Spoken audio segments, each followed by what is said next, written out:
तरह भगवान श्री कृष्ण की भक्ति करने वाली उज्जैन की रहने वाली सुनीता शर्मा ने आखिर क्यों छोड़ दी कृष्ण भक्ति।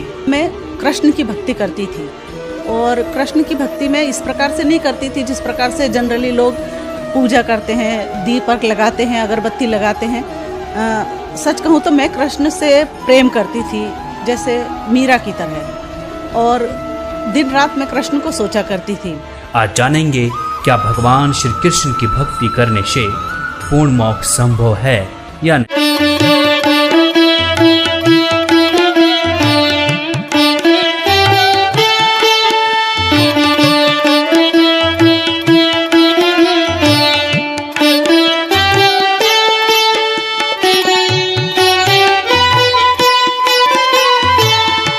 नमस्कार जी। नमस्कार सर। क्या नाम है आपका? जी मेरा नाम सुनीता शर्मा है। आप क्या काम करते हैं? सर मैं एक टीचर हूँ, मैं गवर्नमेंट स्कूल अरनी में पढ़ाती हूँ। आपने संत रामपाल जी महाराज जी से नाम दीक्षा कब ली? जी मैंने 23 नवंबर सन 2016 को नाम दीक्षा ली। आपने बताया कि सन 2016 में आपने संत रामपाल जी महाराज जी से नाम दीक्षा ली, जबकि संत रामपाल जी महाराज सन 2014 नवंबर से जेल में हैं। तो आपको ऐसा नहीं लगा कि आप एक ऐसे संत के शरण में जा रहे हैं जो कि जेल में थे? कोई जरूरी नहीं है कि हमेशा दोषी ही जेल में जाते हैं। हमारा तो इतिहास गवाह है, जो सत्य के मार्ग पे चला है सबसे ज्यादा मुसीबतें तो उन्हीं को आई है। राम, कृष्ण, ईसा, सुकरात, कितने सारे नाम हैं जिनको हम याद कर सकते हैं।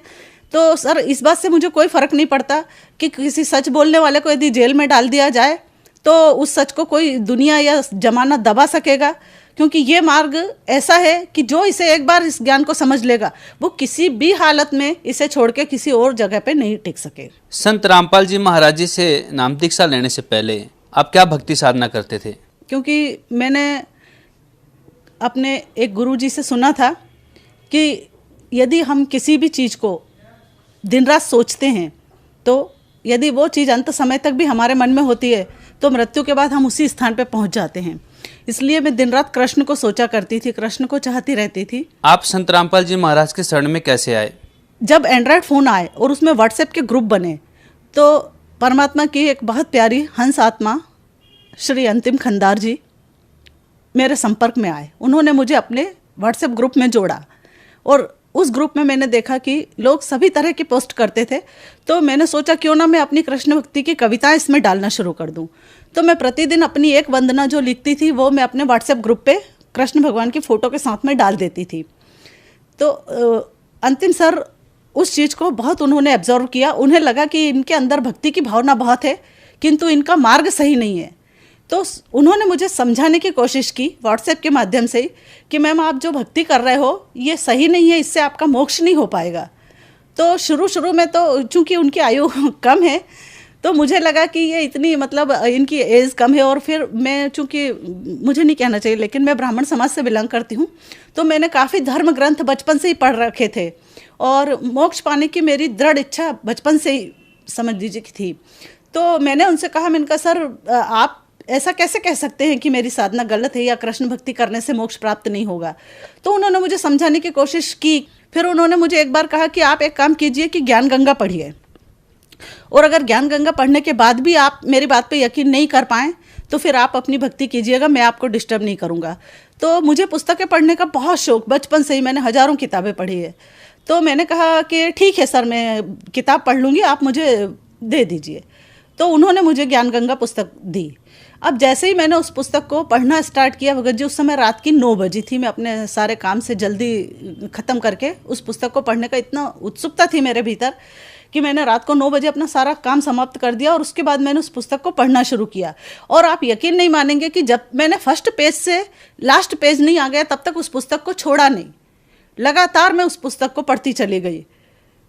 और जैसे ही वो पुस्तक समाप्त हुई तो मुझे ऐसा लगा कि जैसे किसी ने मेरे को भीतर से पूरी तरह से झंझोड़ के रख दिया हो, क्योंकि वो जो सवाल जो अनेक धर्म ग्रंथ पढ़ते हुए मैंने भागवत पढ़ी, मैंने गीता पढ़ी, मुझे मेरे पिता ने 12 वर्ष की उम्र में गीता हाथ में दी थी और कहा था बेटा सच इसमें से ही निकलेगा, जब तक सच ना निकल जाए इसको पढ़ते चले जाना।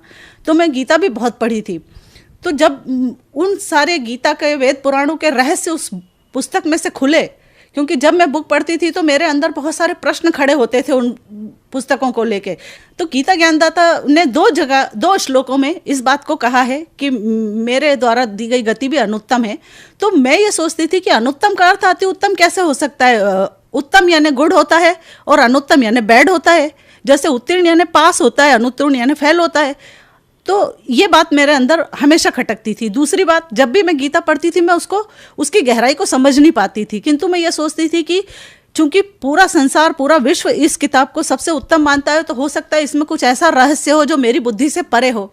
किंतु जब संत रामपाल जी महाराज की शरण में आई और जब उन्होंने उनके द्वारा बताए गए ज्ञान के आधार पर गीता पढ़ी, तो भगत जी मुझे आज गीता इतनी सरल लगती है जैसे मैं पहली दूसरी क्लास की टेक्स्ट बुक पढ़ रही हूँ। संत रामपाल जी महाराज जी से जो भी श्रद्धालु नाम दीक्षा लेते हैं उन्हें कोई ना कोई आध्यात्मिक, आर्थिक, शारीरिक या मानसिक लाभ अवश्य होते हैं। तो संत रामपाल जी महाराज जी से नाम दीक्षा लेने के बाद आपके क्या अनुभव रहे हैं? सबसे बड़ा लाभ यह हुआ सर कि मेरी जान बची। आप सोचेंगे कि जान कैसे बची? सर, जब मैं संत रामपाल जी महाराज के शरण में नहीं आई थी तब मैं एक भविष्य वक्ता श्री वरुण बैनर्जी के यहाँ जाया करती थी, और वो हस्तरेखा विशेषज्ञ हैं, गोल्ड मेडलिस्ट हैं। उनकी बताई हुई अक्षर अक्षर बात मेरे लिए सत्य साबित होती थी।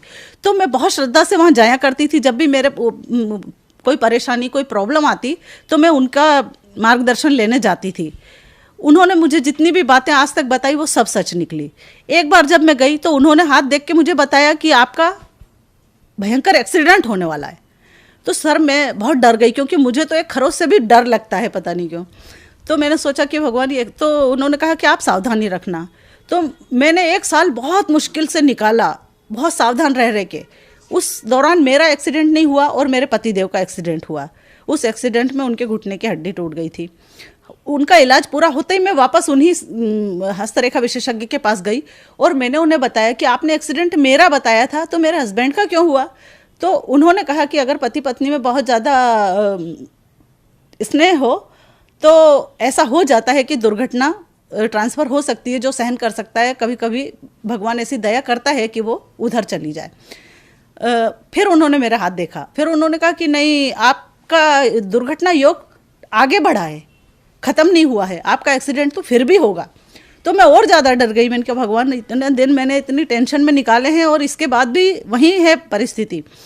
तो इसके बाद ऐसी कृपा हुई कि मैं संत रामपाल जी महाराज की शरण ग्रहण कर चुकी थी और मुझे प्रथम नाम मिला था। प्रथम नाम मिले बहुत अधिक दिन भी नहीं हुए थे। एक जगह भक्त मिलन समारोह सत्संग का आयोजन किया गया, तो मैं वहाँ जा रही थी। जनरली मैं कभी अकेले नहीं जाती, लेकिन उस दिन ऐसा योग लगा कि मुझे बस से जाना पड़ा और अकेले जाना पड़ा। तो भगत जी, मैं अपनी आंख बंद करके अपना नाम स्मरण कर रही थी, तो मुझे पता नहीं चला, मतलब जैसे एक्सीडेंट हुआ तो सामने की सीट से मेरा सिर बुरी तरह से टकराया। तो मैंने सोचा कि ये क्या हुआ। मैं सीधी हुई, मैंने आँख खोली और सबसे पहले मैंने अपने माथे पे से हाथ फेर के देखा। मैंने कहा इतनी ज़ोर से टकराई तो मुझे यहाँ दर्द क्यों नहीं हो रहा है? होना चाहिए, मतलब स्वाभाविक है कि हमारा सिर टकराएगा तो दर्द होना चाहिए। तो मुझे ज़रा भी दर्द का एहसास नहीं हुआ। तो मैं आश्चर्यचकित रही। मैंने 2-3 बार ऐसे करके देखा तो ना कोई निशान था चोट का, और मैं ऐसे करके जब देख रही थी तो मेरे हाथ के ऊपर कुछ गरम गरम महसूस हुआ मुझे। तो मैंने देखा क्या, तो वहाँ पे बहुत सारा खून दिखाई दिया। तो मैंने कहा मेरे लगी तो सिर में खून यहाँ से कैसे आया? और मैंने सिर उठा के देखा तो एक व्यक्ति के सिर से खून की धार लगी हुई थी, वो मेरे हाथ पे आके गिरा। तो मैं आश्चर्यचकित रह गई। मैंने कहा अरे ये क्या, बस ऐसा एक्सीडेंट हुआ है कि खून आ गया लोगों को? और जब मैंने थोड़ा सा अपनी सीट पे से खड़े होके देखा तो पूरी बस के लोग घायल थे, किसी के दांत टूट गए थे, किसी के खून आ रहा था, कोई बेहोश हो रहा था, और यहाँ तक कि उस बस की जो पिछली सीट होती है सबसे लास्ट वाली, वो उखड़ के आगे गिर चुकी थी और उसमें बैठी हुई सारी सवारियाँ फेंका गई थी। तो मेरे होश उड़ गए ये सब देख के, क्योंकि मैं थोड़ा सा, मेरा हृदय इन चीज़ों को देख नहीं पाता है। फिर धीरे धीरे मैं प्रकृतिस्थ हुई तो मैं उतरी बस में से। फिर कुछ लोग जिन्हें कम चोटें लगी थी, या कुछ लोग ऐसे भी थे जो मेरे जैसे सुरक्षित थे, मैंने उनसे कहा, मैंने कहा आप एम्बुलेंस को फ़ोन कीजिए, पुलिस को फ़ोन कीजिए, और जितनी जल्दी हो सके पानी की व्यवस्था, क्योंकि खेतों के बीच में बस का एक्सीडेंट हुआ था, दोनों तरफ खेत थे। तो मैंने कहा खेत हैं तो निश्चित ही पानी की व्यवस्था होगी, तो आप लोग पानी की व्यवस्था कीजिए।